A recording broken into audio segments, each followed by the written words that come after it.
Welcome to today's complimentary webinar, Extended Learning Audiences, Understanding the Changing Landscape for Learning. Thank you for joining us today. My name is Erin Spencer and I'll be your moderator for our session. I would like to take this opportunity to tell you a little about Brandon Hall Group. Brandon Hall Group was established in 1992 and was formerly Brandon Hall Research.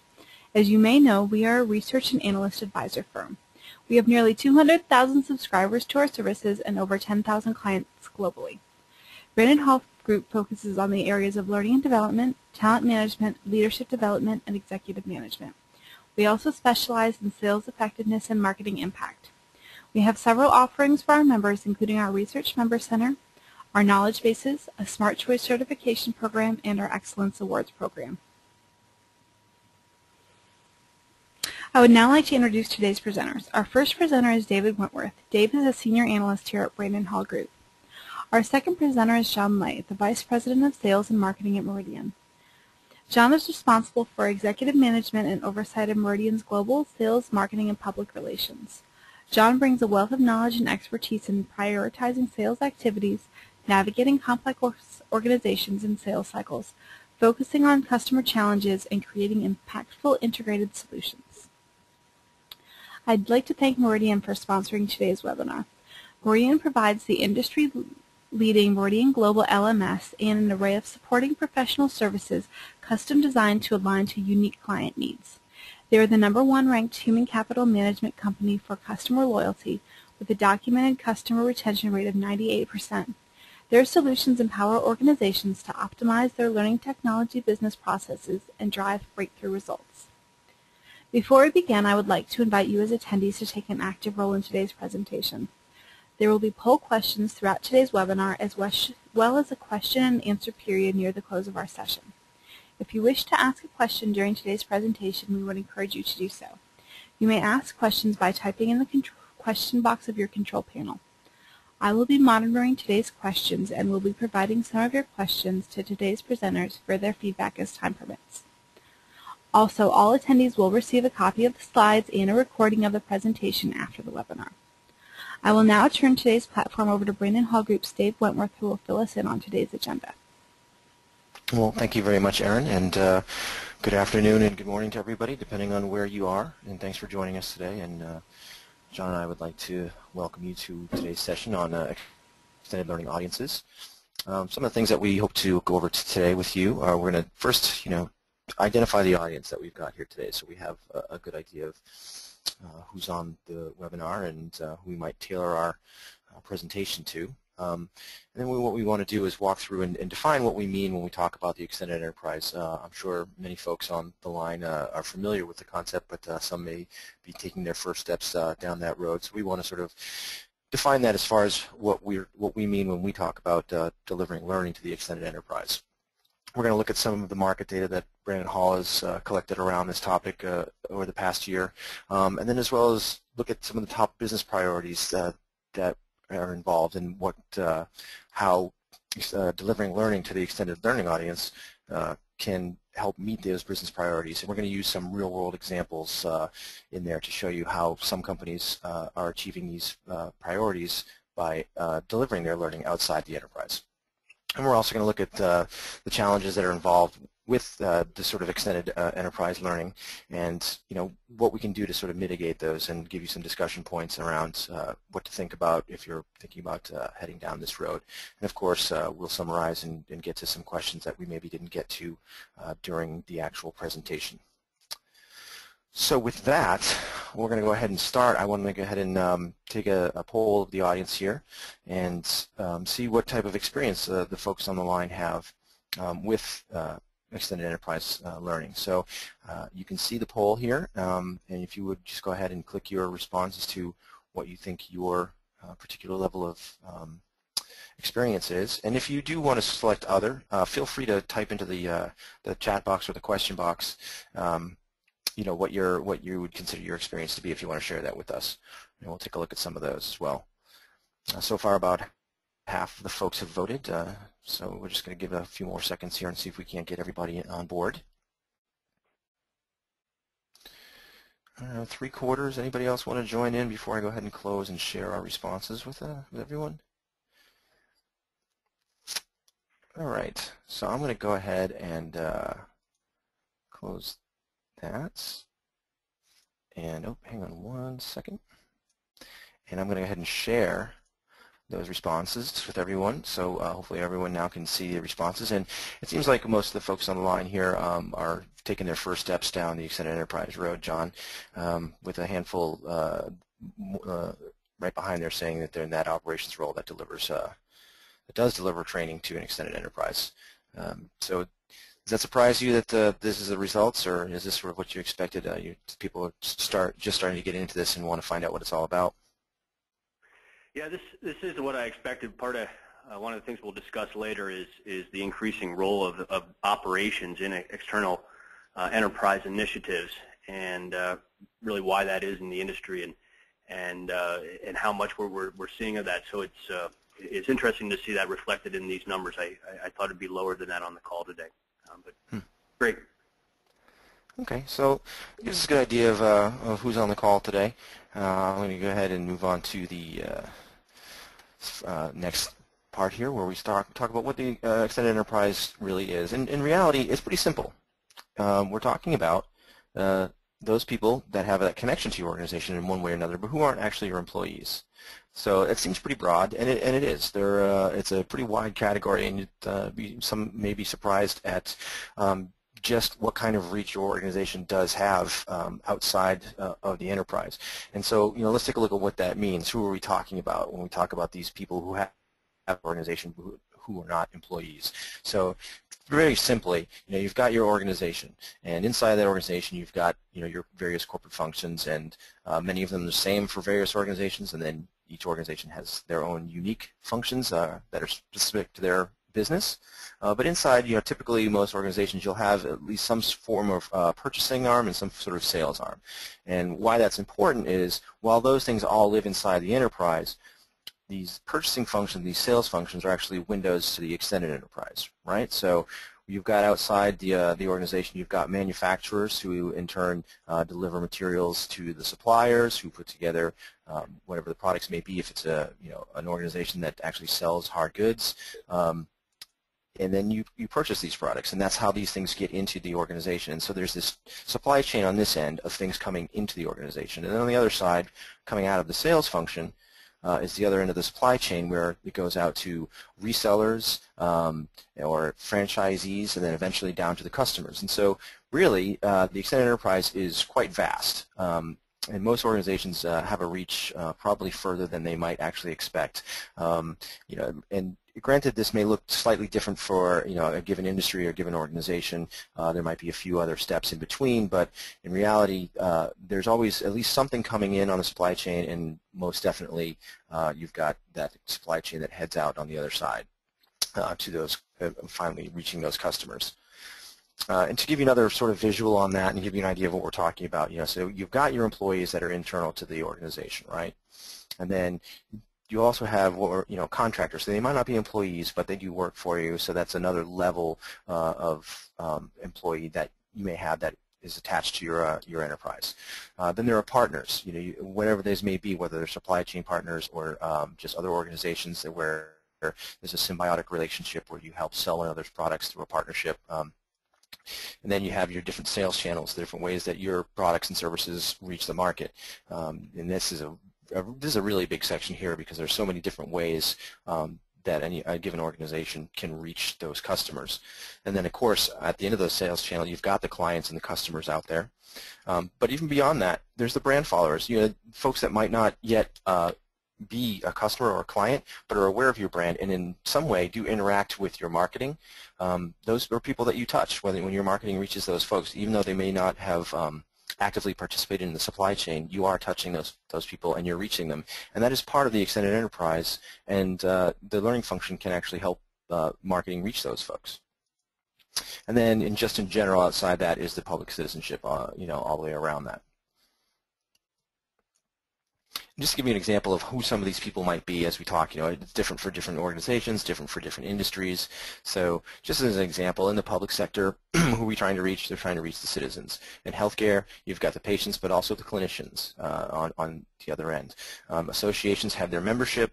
Then you've got your finance and insurance companies. That's a unique industry as far as the way they're usually structured with that agent and brokerage structure, and so that creates quite a matrix of agencies outside of the main enterprise, and it's quite a vast extended enterprise when you get into those industries. Manufacturing, that's the most traditional looking supply chain with that, parts coming in and parts coming out as far as a supply chain, but typically, they're the end of their line is the resellers. And then in high tech, they're building solutions and software for their customers. So John, I was going to ask you what you thought about this. This is some Brandon Hall research that we just recently done, and we had asked our organizations,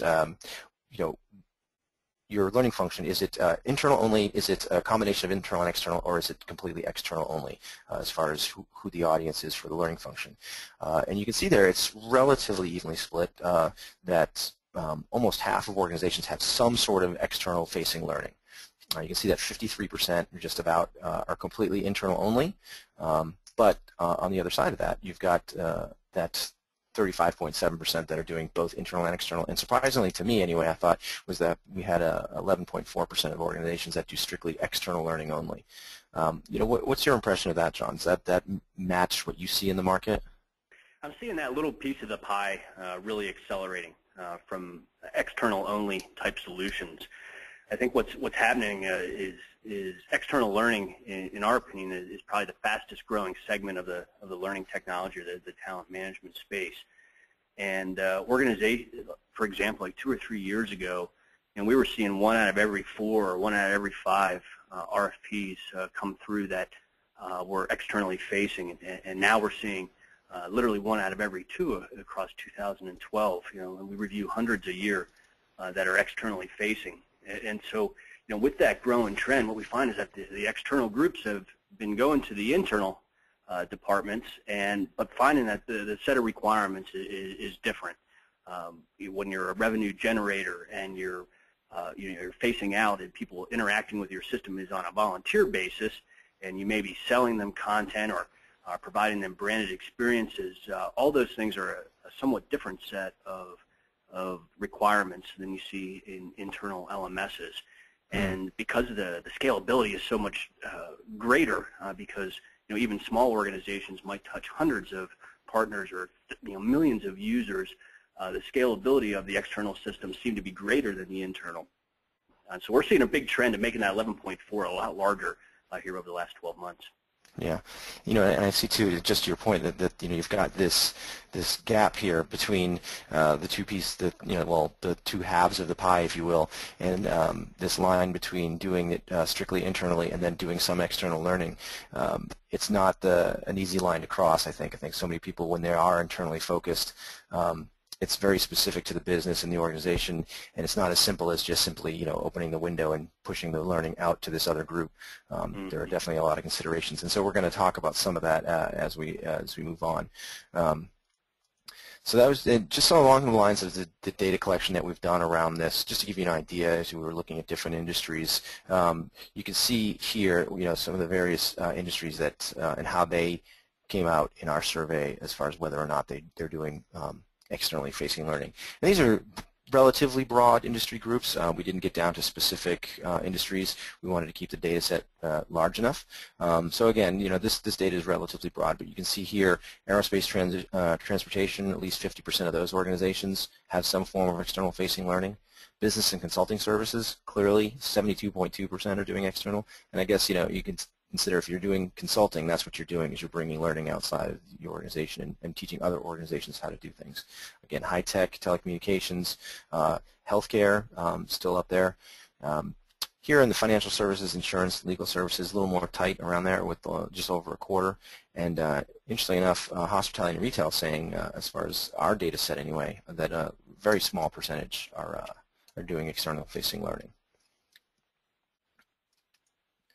But what we did want to find out, though, is we asked organizations what their learning priorities were for the coming 2 years. and we gave an extensive list of various learning priorities, whether it's developing a strategy, developing learning development, leadership development programs, transitioning technology, so forth. But one of the responses was, being able to deliver extended enterprise training. Is that a learning priority? And it was, for a good number of organizations, it was one of the top 2 learning function priorities over the next 2 years. And so you can see here how many of these different industries consider that to be a top priority. Now, this doesn't mean that these industries aren't doing it or aren't concerned about it, but the fact that, looking here at the government, that 12% say that reaching the extended enterprise is one of their top 2 priorities for the next 2 years. You can also see how important that is to the business consulting services group, as well as the that sort of advertising, media, entertainment, real estate group. So these are sort of gives you an idea that the idea of reaching the extended enterprise, it definitely has a different feel depending on which industry you happen to be in. And John, you and I have talked, and your own experience is that you've seen, especially in some of these industries, a little bit different interest in this topic, especially like in the hospitality retail industry, where there is actually quite a bit going on as far as delivering learning to franchises and so forth.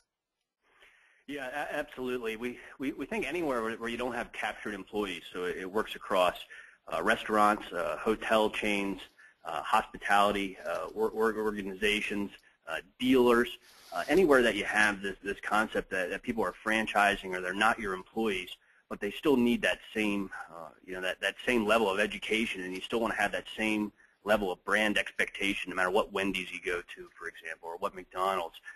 We actually see a much higher percentage in that particular line item. But in general, when we first reviewed this, first started putting this presentation together a month ago and reviewing the data, this seemed light to us. Across all the different groups, we really see a higher acceleration as a learning priority for facing externally. So we delved through all the past RFPs that we've seen in the last 12 months, and we found that almost 50% of them were being driven by non-HR functions, but being driven by marketing or customer support or customer service. And we think that's probably some of the difference between the numbers that you see and we see, is that a lot of these are being driven by that operational side, and we think what it is because there's a direct line between the business and the return on investment. And so it's really easy to measure whether you have an increase in sales or a decrease in customer support calls, and that allows these initiatives to be self-funding and growing. As they continue to prove their success over time, they continue to expand it. So we think it's really accelerating off of these numbers.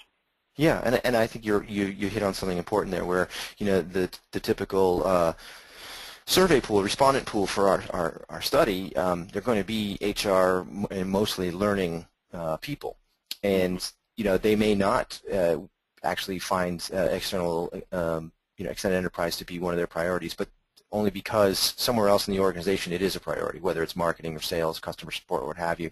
It may be a #1 priority over there, but within HR that might not even be really on their radar because they don't handle it. Yeah, exactly. All right. Well, what we wanted to do is for those folks out there that are actually doing this stuff.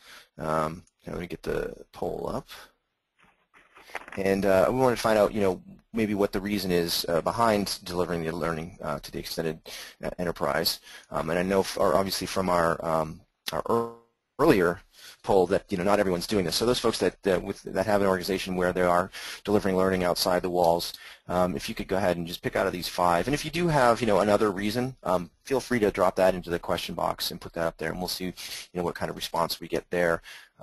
We just wanted to put up as many as we could here and have people choose from them and see what the responses are. This looks about right. That we got over about 30% of the audience is responding, and that kind of sort of lines up to where we were as far as folks who are actually doing this stuff. So let's take a look. I'm going to go ahead and share these results, and I don't know if I'm surprised by this or not. Vast majority, it's all about generating revenue, which is something we're definitely going to talk about today. But what do you think, John? Is that when you say you go back through those RFPs and you see a lot of folks who are looking for this as part of their solution from you guys? Is this what's bringing them to you? Are they looking to generate revenue, or is it something else? Yeah, that's exactly it, and that's why this is such an exciting prospect inside our industry right now. It's for the first time we're really generating revenue versus being a cost center in HR. And so the excitement that's being founded on the operational side is that, lo and behold, education and certification and training drives revenue and generates revenue and helps develop cross-revenue across the organization. So in one flavor or another, just about any organization that's facing outside the organization is doing it for that goal. So that doesn't surprise me at all. It's very much what we see. That's great. And so we are going to get into that in a little bit about the concept behind using the learning function to generate revenue. So we talked about what the extended enterprise is, and sort of what's going on, the lay of the land, what's happening out there as far as where organizations are with doing this, and we've seen that in our own audience here today. About the levels of where folks are with extended enterprise learning. Let's take a look at why are we even talking about this? And we just, on that poll there, we could see some of the reasons behind those organizations that are already doing it, why they want to do it, and of course generating revenue is a big one, but there are those other reasons as well. And so what we want to look at here is one of the other data points that we have from the Brandon Hall Group study that we did is we also asked what are the top business priorities, not just the learning function priorities, but what is, for your organization, what are your top business priorities right now? And here are the top 6. There were I think about 12 in the list, but these are the top 6. You can see here, gaining market share, number 1. Obviously, that's what folks want. Improving innovation, a perennial favorite. That's what organizations have been striving to do for the past decade or so. That's always up near the top. And delivering new products, cutting expenses is obviously important. But the thing is, the common thread here through these top 6 is that done right, extended enterprise learning can impact each and every one of these things in one way or another. And what I want to do is we're going to take a walk through and see some of the ways that you can do that. And John's is kind enough to share with us some real-world examples of how organizations are meeting these priorities by delivering learning to the extended enterprise.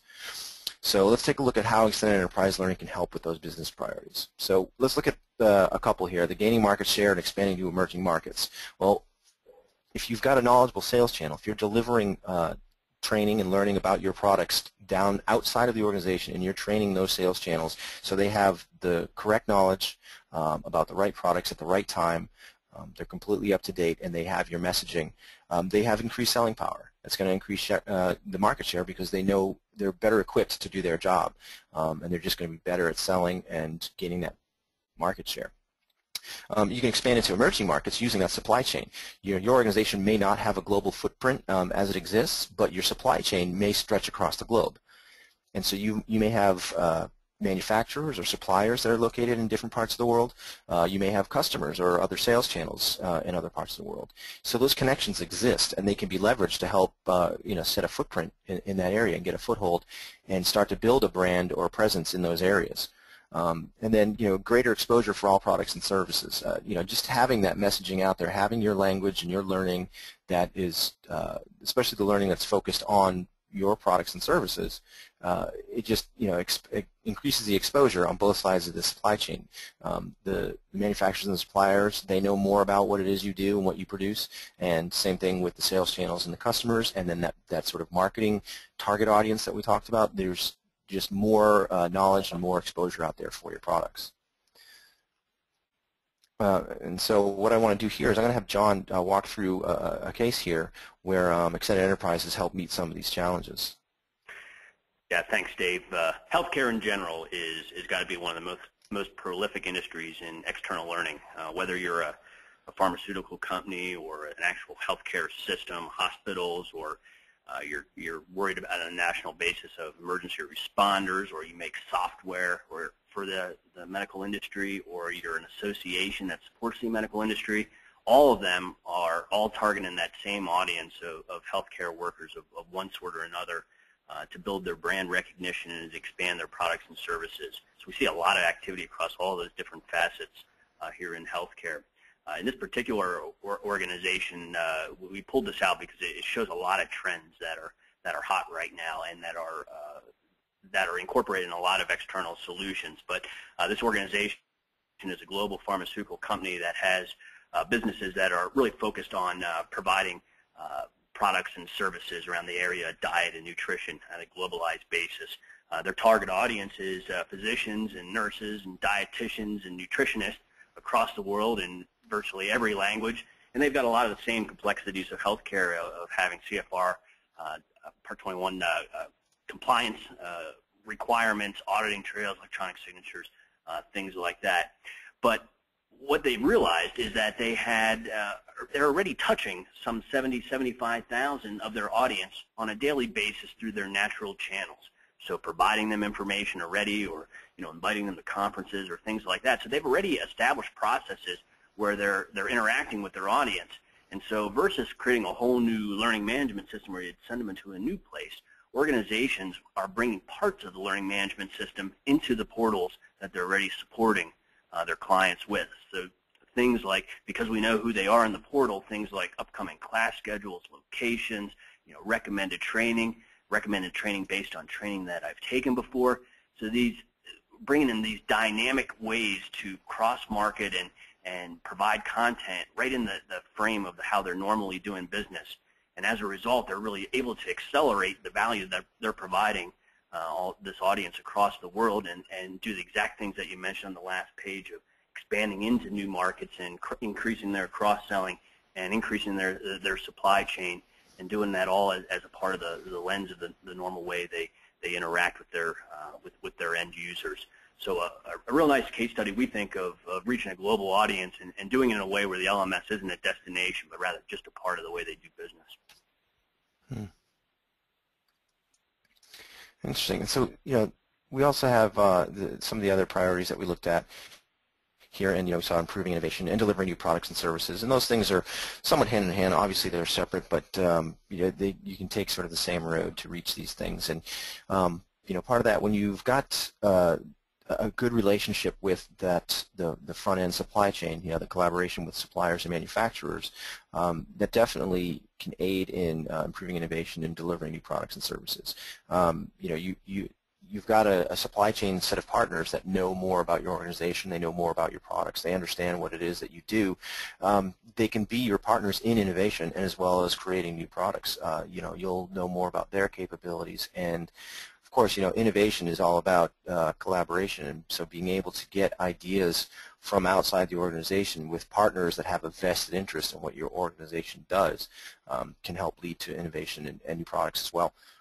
The same thing on the other end, better connection to customers to anticipate needs. So if you're delivering learning outside the enterprise, down that side of the supply chain, and you're reaching your customers, and you're building this relationship and this rapport, it can be, especially in this age of social media and the two-way web, you can now have feedback almost instantaneously back from your customers. And if you've got that relationship with them, you're more likely to get that type of feedback, and you'll better be able to anticipate the needs, and so sort of develop and design services that'll meet those needs. And then, of course, new opportunities to upsell. You've got your customers there, and by delivering learning and training on your products and whatever you have to that customer, you've created this relationship, and it doesn't have to end, once the sale is made. They've purchased your product, and now it's over. By delivering the learning and the training that's associated with those products, you've now got these new opportunities to upsell those customers because you have this relationship with them. They haven't just completely walked away from you. And again, John's got some real-world experience with this, and he's going to give us another look at another case study. If you're making products and you're supplying them on a global basis, either directly to your customers or through a distribution or reseller network, quite frankly, it's mandatory to have an external learning initiative or ongoing initiative to educate and make that connection between the end users that you described. Once you have somebody buying your product, it's critical that you continue to provide them service and upsell opportunities, but opportunities to fix their product, to troubleshoot it, to learn about it. All those things provide a competitive advantage in organizations. Where that's most clearly illustrated here in our client base recently is with one of our global aerospace organizations. on the very first slide, or one of the first slides, you saw that 50% of aerospace think it's a good idea to have external learning. The 50% that don't have it are really scrambling fast to get it right now. For example, imagine you make an aircraft, and for every aircraft line you have, there's a unique set of skills to service that aircraft, to repair it, to operate it, to fly it, to store it. All those things are different from aircraft to aircraft, though there is similarities. And so it's important that they provide the training and the education to make it easy for folks to get their certifications and maintain their certifications, and take as much of that training outside of the live instructor or live pilot version as possible to reduce the cost on that. And it behooves the organizations to, the more training and the more certified technicians and pilots that they have available in the industry at large, makes it all the more likely that they'll sell the next contract to a commercial organization buying a fleet of helicopters, or a public organization buying a fleet of airplanes. And so that whole connection between making it easy to stay current and certified and be educated on the products and services makes it easier for them to stay a customer and expand their customer, and then expand their customer relationship with you, and then more importantly to tell others and bring in that exponential effect. So this organization does exactly that. They provide the education across all the different touch points for their different aircraft, and do that all in a way that they can streamline their live instructor-led locations around the world, so people can earn and maintain their certifications in a cheaper and more cost-effective time frame. So a very, very common example we see across any manufacturing for that. Right, and if you're delivering a product or a service that requires any sort of training whatsoever to use effectively, obviously flying a helicopter or maintaining a helicopter, it doesn't even have to be as complicated as flying a helicopter. Anything that you're delivering, that sort of product that will require some sort of training, somebody's going to deliver that training. So why shouldn't it be you? Who knows your products better than you? And you can sort of strengthen that relationship without the need for a third party to come in and sort of own that piece, where all the know-how already exists within the organization. There's no reason why it shouldn't continue on down the value chain. Exactly. And of course, the other perennial favorite as far as business priorities go is cutting expenses. So not only do we want to expand our market reach and grow revenues, but we're always looking for ways to cut expenses. And so we get back into that same thing as we saw before when we talk about relationships with the suppliers. If you've got this relationship built with the suppliers and the manufacturers by using the extended enterprise learning to reach out to that end of the supply chain, you're in a better position to negotiate costs and to work in ways that sort of leverage efficiencies that may not be available to someone who doesn't have that kind of relationship. For both ways, if they know more about your business and how you operate, it's easier to deliver the goods and services more effectively. And so that's one way to cut costs. The other thing is all these things as far as developing new products and having a knowledgeable sales array of sales channels, it can shorten product and sales cycles. I mean, if your sales force really knows what they're doing, and they're very well informed. And the other thing too, when you're talking about that